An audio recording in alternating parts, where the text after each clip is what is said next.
How's it going, team? Welcome to episode 6. That's Sky, by the way. This episode is about running. The good and the bad sides of running.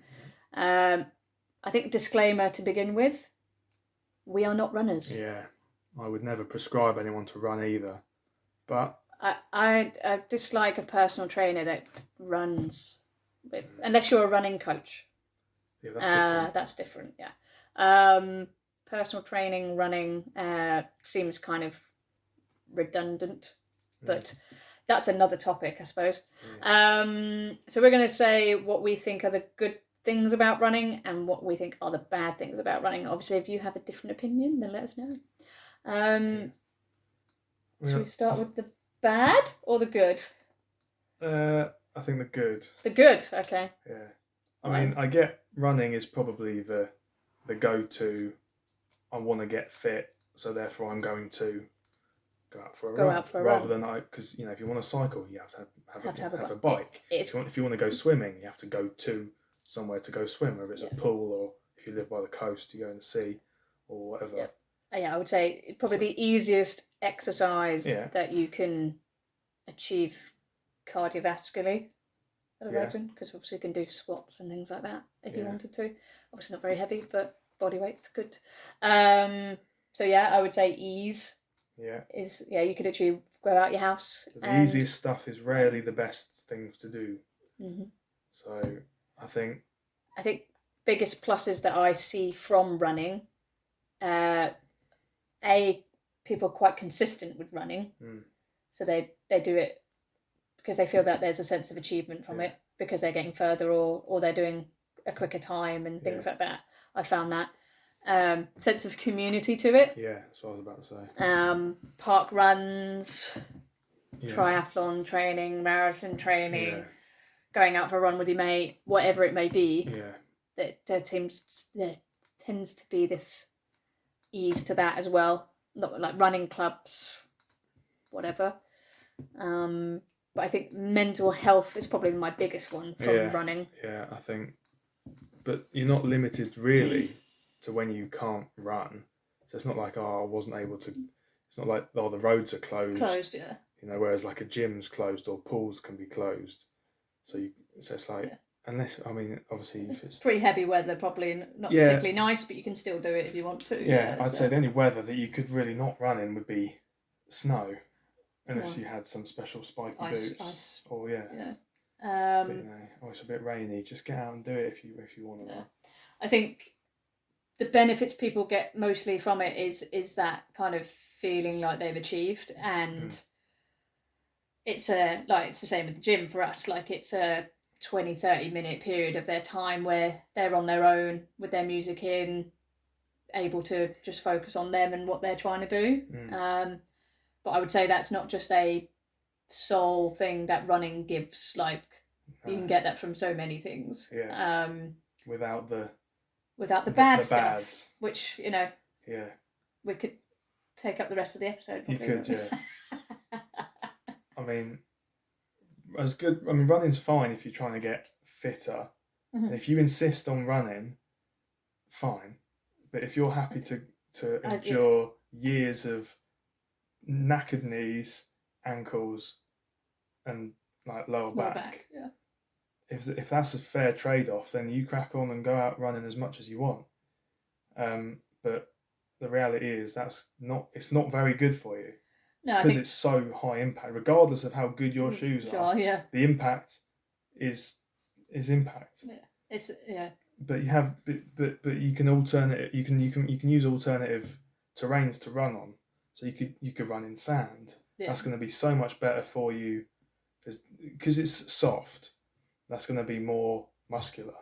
Whereas if you're running on concrete, that's going to be purely in the joints and the ligaments. I think that's I used to run for football purposes, and I think you need to run for football, yes. But you don't need to be. But you don't need to run all the time for football. No. I think, and that's what people get into if they do have a running sport, rugby, tennis, whatever, then they have to run. Yeah. And it's like, yes, you have to do some running, because you need to be able to do that cardiovascularly, but for your sport or whatever. Yeah. But I think that repetitive nature of running itself, yeah, it's probably one of the worst things you can do to your body, because it is literally the same movement over and over and over and over and over again. And you're just going to get worse at it. You can't get better at it if you keep doing the same thing over and over. You know, I think once you've learned how to spell your name, you can only spell it so wrong. far, You can't spell it better. You can only spell it wrong. So you know, like that. And just going back to what you said about rugby as one of the sports, for example, and I say this, I've said this all the time, is rugby coaches who get their rugby teams to run over and over again is completely not. That's not their sport. No. At no point when you're watching someone on rugby are they running, bam, bam, side, up, down for miles. Yeah. You're running a bit and then you're resting, sort of, because you're not, by the ball or you whatever. You're never running like a marathon. So training that, you're turning a power strength athlete into an endurance athlete. Yeah. And that's the wrong thing to do. Make it sport specific. Exactly. Make that running sport specific. Yeah. I think. And if someone was a runner, and again, this is what we said before we started filming, is if they come to you as a runner to say, teach me how to run. Blah, blah, blah, I run this frequent or whatever, and I want to improve it. Why would you say, right, I'm going to make you do running? Yeah. They know how to run because they do it. So you need to improve and it's clearly not working. Whatever, like they're coming to you to improve their running. It's at a specific point. Yeah. So more running is going to make them go backwards. So they would have probably figured that out already. Yeah. Once you clearly not working. Yeah. So. Once you learn how to run, the efficiency and the economy of running as best you can.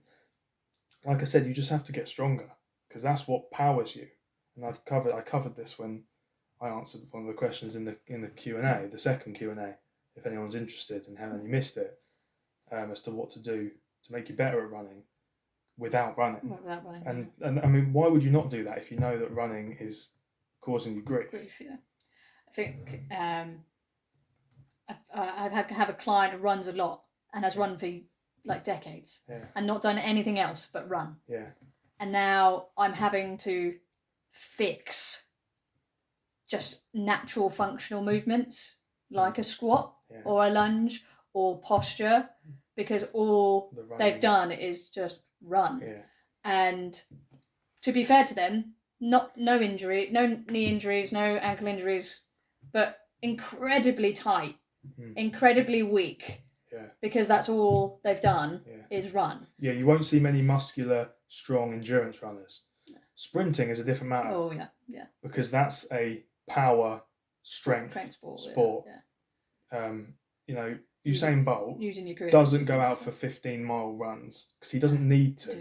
If he does, he's going to get worse at sprinting. He knows how to sprint 100 and 200 meters because he's the best in the world at it. And he will do a few. He probably does even shorter distances, in my opinion.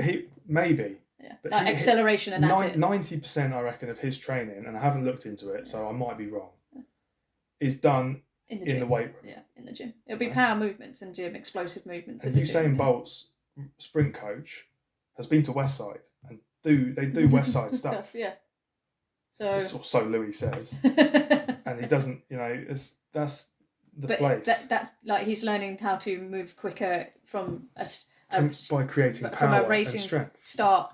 Yeah, which is starting strength. Building up acceleration and then trying to maintain that acceleration for as long as possible. And the maintenance period of the 100-meter sprint is acceleration and then maintenance. That's all it is. The quicker you can get to that maintenance phase, which is just strength or strength endurance, I suppose, but strength for the most part. The sooner you can get there, the better an athlete you are because you're not accelerating for as long. Oh, yeah. So spend time getting stronger. As possible, yeah. But yeah, so overall, running wise, for us the cons outweigh the pros, but that's our experience. Yeah. If you like running, then run. Yeah, you're going to have people that. Well, I wouldn't be surprised if we have people come to us that say, "I do a lot of running. I want to do sessions with you," And then 6 months down the line, they said, "Why have we not been doing any running?" I yeah. run.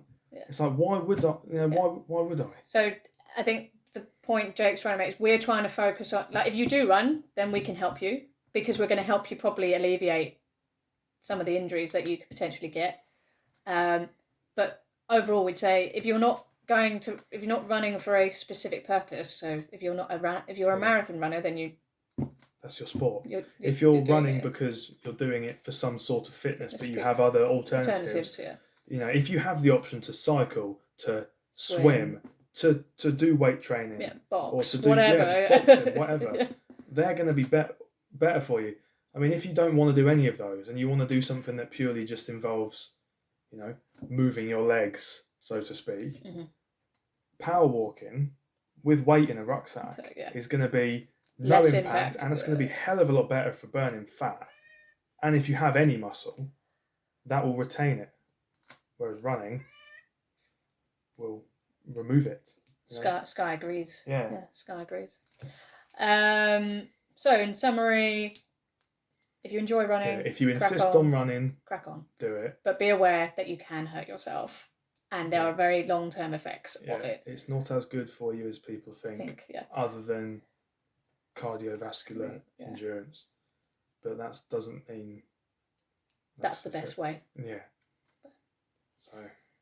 All right, team. If you have any disagreements to that, or want to make any points or challenge anything we've said, by all means. We want to have everyone's perspective, because I'm sure there's plenty of people that would disagree with us. Because obviously, as we said, we don't run. Yeah. So and some people might say there's even more benefits than we've said, because obviously we don't do it. And some of you might think that there's some cons that we haven't mentioned either. So let us know what you think in the comments below, or give us a DM, and we will see you in the next episode. Cheers, guys.